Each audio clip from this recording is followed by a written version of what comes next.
Hey, what's good, YouTube? Today we're gonna react to Jimmy High Roller using numbers to find the greatest individual season in NBA history. Okay, let's get into the reaction and let's see what the numbers say. If I asked you throughout NBA Talk to history me, Jimmy. the best individual season and what year did it take place, what would your answer be? Can a season truly be great if a player doesn't lead their team to a championship? What about that empty is true. stats or years where players put together incredible seasons but didn't walk away with the MVP? Just like many other fans of the game, I've always wondered who truly had the greatest season in NBA history. If we were to somehow add up all the things that a player did throughout a season, their impact and value, and condense all of it into one number, some sort of value or greatness score, then we could determine who had the best season of all time. Yeah. And so that's what I did. A formula to decide who had the best individual season in NBA history. It's gonna be tough. And not only did I find that season, but it was so great that no other season comes even close. I wonder who it's gonna be. Is it gonna be Curry season? Today's video is gonna be LeBron coming back from 3-1. But I don't think he won that Just look at it. MVP that season. And with the season, Is it gonna be the Curry with the season? 2023 NBA With season the going unanimous completely off the MVP? rails with He won the big NBA games, Finals that huge year. numbers, and record-breaking performances But he didn't win Finals every other MVP though. night. I had to gather myself and put all of this madness into context. How historic are these seasons really? Where do the individual performances of this season rank among the greatest season performances in NBA history?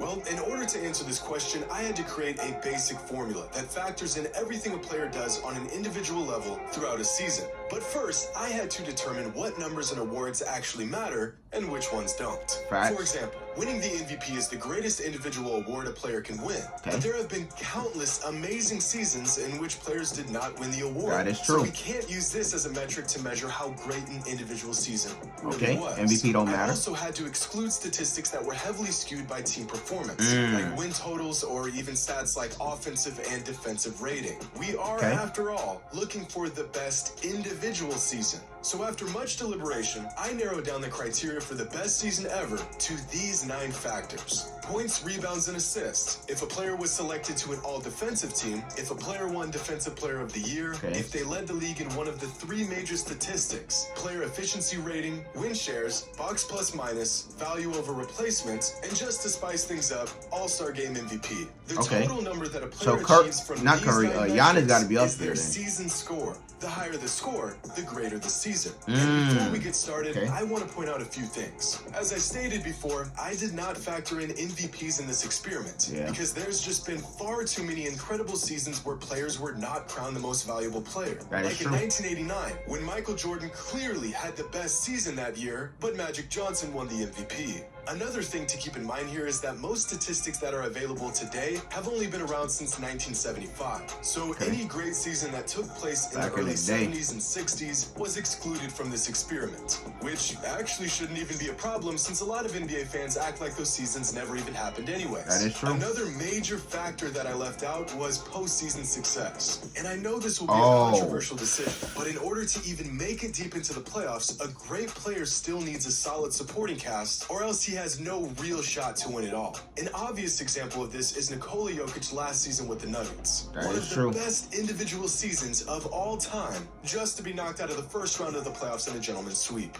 Despite what a player did or did not accomplish throughout a season, we are looking for the best season from a player who had the biggest impact on the court game after game. And after spending countless, mind-numbing... Damn, then this gonna be tough. Then Westbrook gotta be up there, Giannis, James Harden, cause like, bro, their seasons, the season that they had in their career was nasty. And after spending this is gonna be tough. Mind-numbing, migraine-inducing hours searching through hundreds of seasons from any and every player who even had a shot at putting together an all-time year, I have found the single greatest individual season in NBA too many history. players, bro. And it's a season that was so good, no other season by any other player comes even close. But I want to give some perspective on these season scores and what a good season looks like, what a great season looks like, and what an all-time season looks like.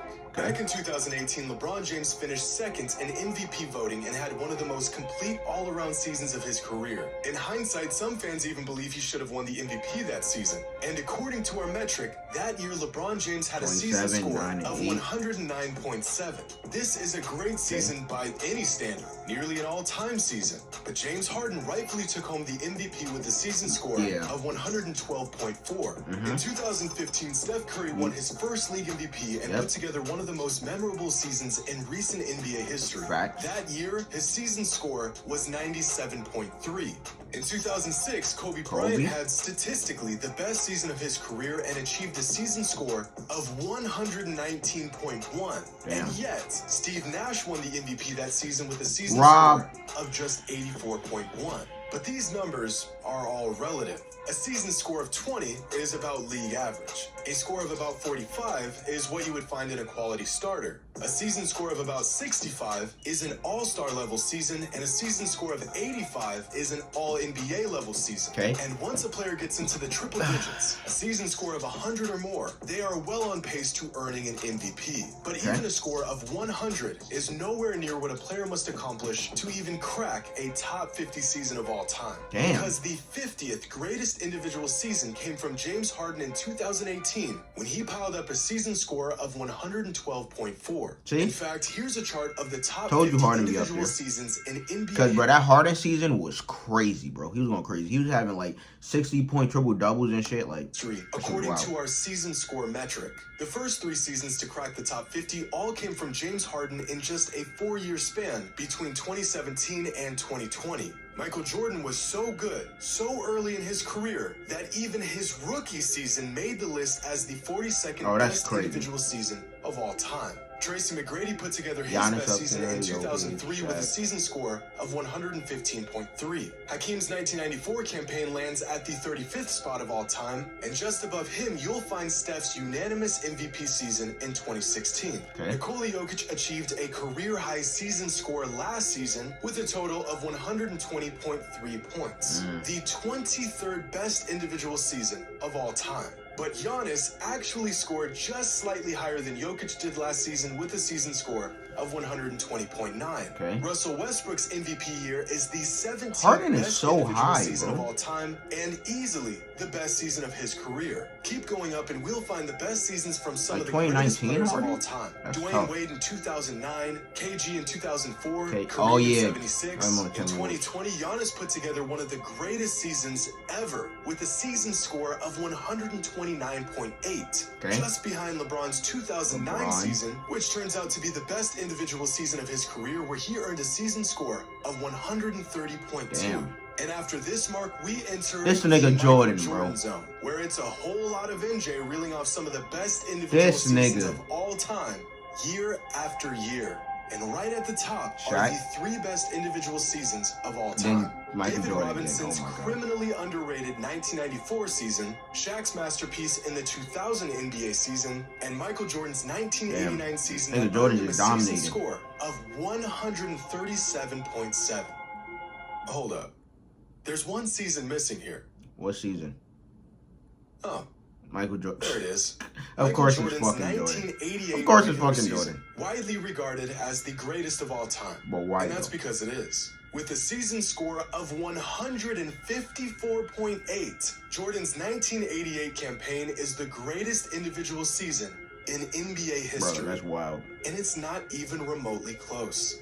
But I want to take a deeper look at these results because they reveal some interesting things about what we know and what we thought we knew. Some all-time legends that didn't even have a single season that made the top 50 list include Larry Bird, Magic Johnson, Tim Duncan, Charles Barkley, Dirk Nowitzki, and many more. On the other hand, there have been a handful of players that have had multiple seasons that cracked the top 50. These players include Michael Jordan with 11 top 50 seasons of all time.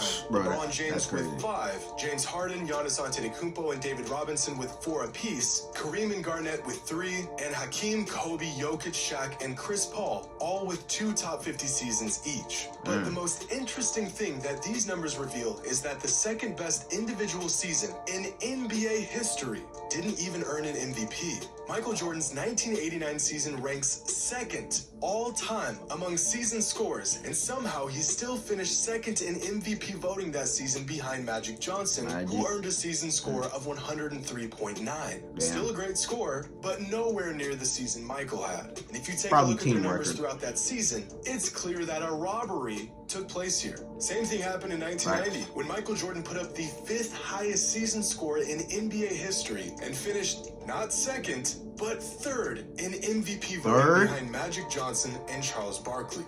And again, the numbers are clear as day. Damn, this that's MVP should have gone to Michael. That's filthy. And it's not even close. That's filthy. Now, the idea that Michael Jordan and LeBron James should have probably won more MVPs throughout their careers becomes even more glaring through the lens of this season score metric. Hey, voters for for seasons man. that made an appearance on this list, only the 2009 season features 3 players who all put up top 50 seasons of all time. That year, LeBron James, Dwayne Wade, and Chris Paul all not only had historically great seasons, all 3 of them put up top 25 seasons in NBA history. As I spoke about before, in most seasons, a game score of 100 will give a player a real shot at winning the league MVP. CP3, D Wade, and LeBron all had season scores of over 120.